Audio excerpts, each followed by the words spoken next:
Good evening, Mr. Khachaturian. First of all, on behalf of all of us, we'd like to say thank you for allowing us this wonderful opportunity to interview you. Let's just It's begin. always my pleasure to welcome students, especially Pilipos students. Thank you. So let's begin with you giving us some information about your background as a journalist and as a community plus political activist. Okay. Well, I studied journalism in college, and I was hired. As soon as I graduated, I moved to LA. I used to live in Boston. I was the communications director at ANC Western Region, and then since 1992, in fact, today is day November 22nd, I have been the editor of the English section of Aspares. In that time, when I started, the English section was a weekly that was inserted into the Armenian section. And very soon in January 93, we expanded the English to become a daily publication. We had daily inserts and print inserts, but as technology grew and our audience migrated from print to digital, we have one issue a week in English, but we have an everyday publication in English. I've been involved in the community for a long time. Um, I was part of I've been on the AYF Central Committee, ANCA Board. I'm a member of the ARF.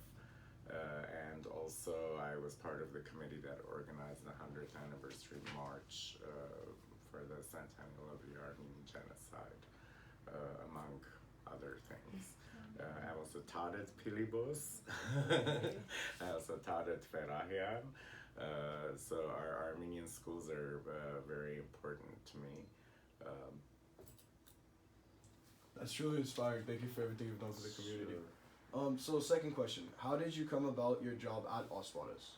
I know you already talked about it, but could you? Well, at the time, the editor was going to leave to start law school. Hold on. Maya? The editor was leaving, and I had always been interested in Asparas, so they offered the position to me, and I accepted. And I did leave for a period of 5 years, and I was working at a nonprofit called Rock the Boat, which was a nonprofit that worked with the music and entertainment community to encourage young people to get out the vote. So I did that for 5 years, and then I came back. So I guess it's in my blood, this place. I don't know. All right. What is Ospartus's mission in our community? Asparas' mission is a simple one. This year is our 111th anniversary, and in 1908, when the seven geniuses who came together to find Asparas had a very simple mission.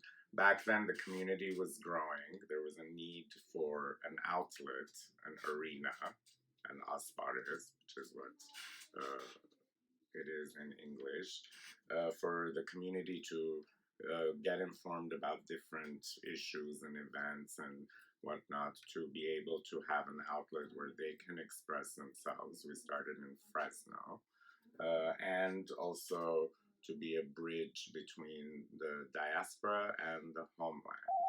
And and it's a simple yet complex mission because our community started growing, and especially ever since I started, our community has exponentially grown.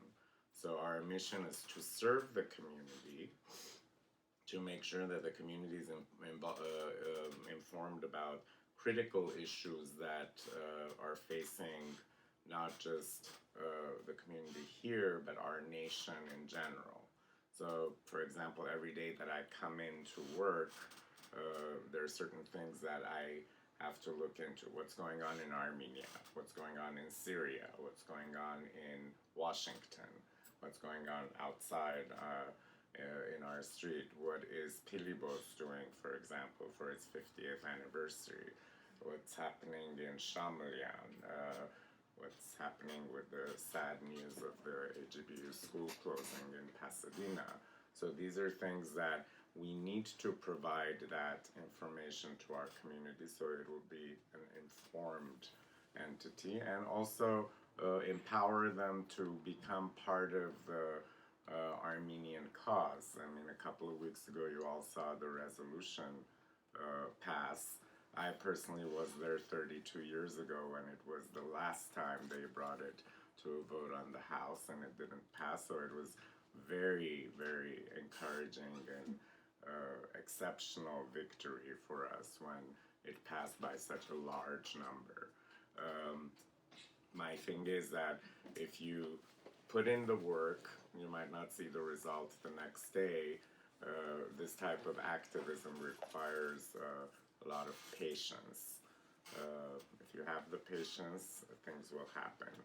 There was a time that we didn't think that there would be an independent Armenia, and here we are. You guys go to Armenia with the school when you're in 11th grade. I've been there 15, 20 times, so you know, if you persist, we'll persevere. As an Armenian journalist living in the diaspora, in your opinion, what has been the biggest challenge in working in diaspora media? The challenges are twofold. First of all, I will say finances are a challenge because, as you know, the entire newspaper industry has gone through a massive shakeup because of loss in revenue from advertising. And because of that lack of funds, we are not able to sometimes fully fulfill our mission. For example, yes, we do report on organizations, churches, schools, everything else, but as part of our mission, we need to also highlight or hold the mirror to our society. What are some of the concerns? What are some of the social issues that are facing our youth, our elderly, the immigrant population? I mean, we hear about immigration and everything else that's happening on the larger scale. We immediately think about those people who are at the border in Mexico. But guess what? If there's an immigration policy being ironed out in Washington, it also impacts the immigrants who are Armenian, especially if they're from Syria, especially if they're from Iran, and those countries that have been placed on a list of people that you don't want to admit, and they're part of our community. So finances, I would say, are one of the major challenges that we have. Thankfully, we have great supporters, readers, and donors who make sure that our lights are on every day. And the other challenge is finding people who want to take on this task. Finding someone, I was 24 when I started.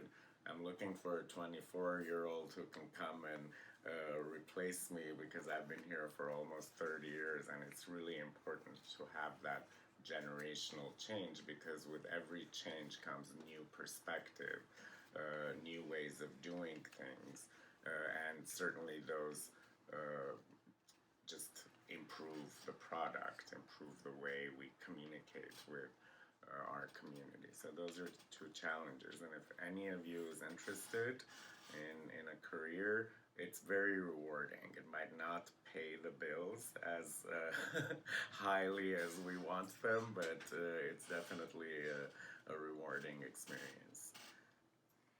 As our interview is coming to an end, are there any other facts or things that you'd like to share with us and our peers that will be watching this at school? I think it's critical for all of you to understand that you're in an institution that was started 50 years ago. and it was built brick by brick by the members of this community.